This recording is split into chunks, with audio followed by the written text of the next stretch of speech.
from the grid. How would you attack to start? Like it's so important to get in front as soon as possible. Yeah, very fast reaction to be ultra sharp. I would love to be in Lando Norris. He has a chance. It's quite short and flew. And really has long to the apex at the first corner that Max Verstappen. And we have seen him just get in underneath him. They have a very good chance of there will be a fight. Very, very important.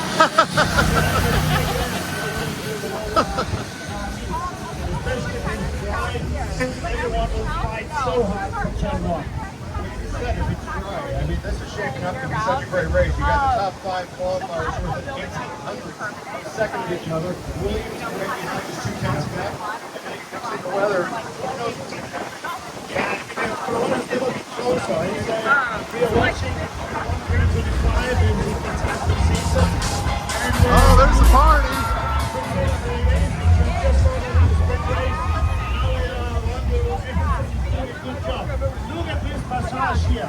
This is the sector I love about this track.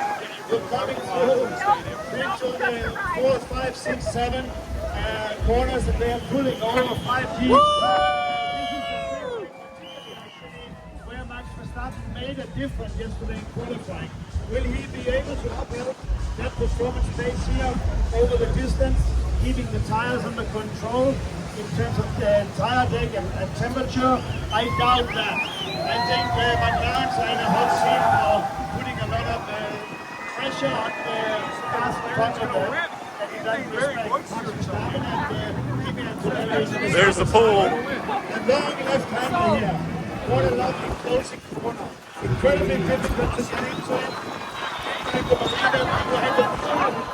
Hey, they love you. Tom, just as she's mentioned, this is a very challenging track. You have a very fast section on the first sector, and then a very tricky section coming up right up. So how do you set up a car that can turn in fast sections and can also be not slow, as a slow section? What's your experience? You hardly breathe. The fast corner, and you are over 5 Gs. You don't breathe. You're just holding your breath, just muscling your way through hyperventilation, just with direction changes. Then you come up to the beautiful long straight here, maybe even have your end. And still you take an exercise down to 27. Still your brake, behind. You have to be braking, where you take the car slow and go. You also take these turns.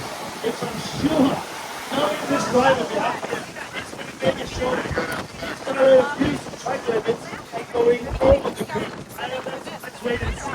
But then the car really turns stable because that's the slowest part of the track. 10, 15, 16, and the aerodynamic is not playing a role. Whatever you do there, steering input, throttle input, or brake, it's creating drama for the car. The mentality of the driver, you have to be very aggressive, high speed, and soft brakes. Now, keep in mind, Thomas is talking about the high speed. Stay where you are right now. We're getting up to about So you can see this is where we actually cross the real street before we head over to the Yeah, the slowest part of the track. we're on the road. There's a lot of speed differential going on, and we have to do an elevation change going up the track. Ah, now you're talking about that another one. Not compared to Spa or Suzuka, I think. This is two. That's the second highest elevation point in the state of Florida. Yeah. No, but it's cool and it's correct. What you certainly have an elevation change is here. That is the consequences of running close to the walls. When you get out close to the walls, you may kiss them, you may touch them, but you can't hit them. We saw that. This is a sharp turn. I'd be straight right now. Over the distance of the race, you have to make sure that Cabanas. the rear tires, if it's a dry race, even if you're running out of rubber in intermediates, you have to be so honest with the throttle. And if you had an opportunity to watch the cars, you can see how massive they are, how long and how wide the cars are now. So, Tom, what do you think about this section coming right here? How hard is to turn the Formula 1 car with all the sides, like how dry it is and how long it is? How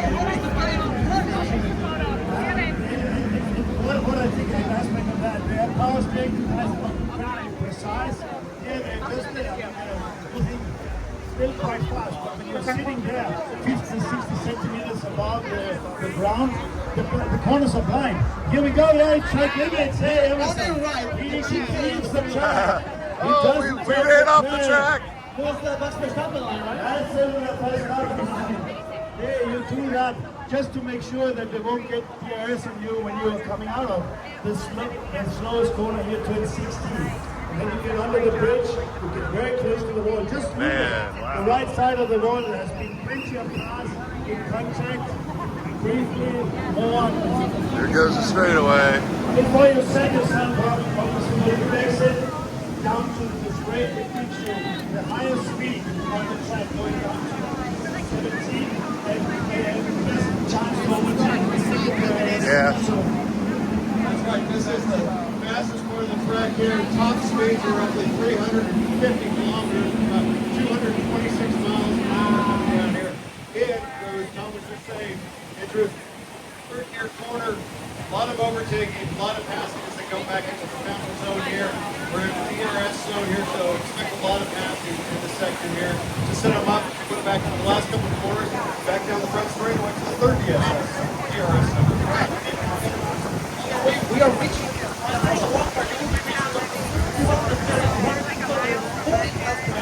and you get to a breaking point where how many G's did they pull on braking? 6. 6 You G's. are flirting with 6 Gs. You have to close your eyes a little bit, not to have your eyeballs hitting the steering wheel. And you're fighting with that every time you're getting down here. You obviously trust that you're to close again, and you do all sorts. There will be another problem here as well. Obviously, Formula 1 cars, they can move, but they can't go back and take the outside line.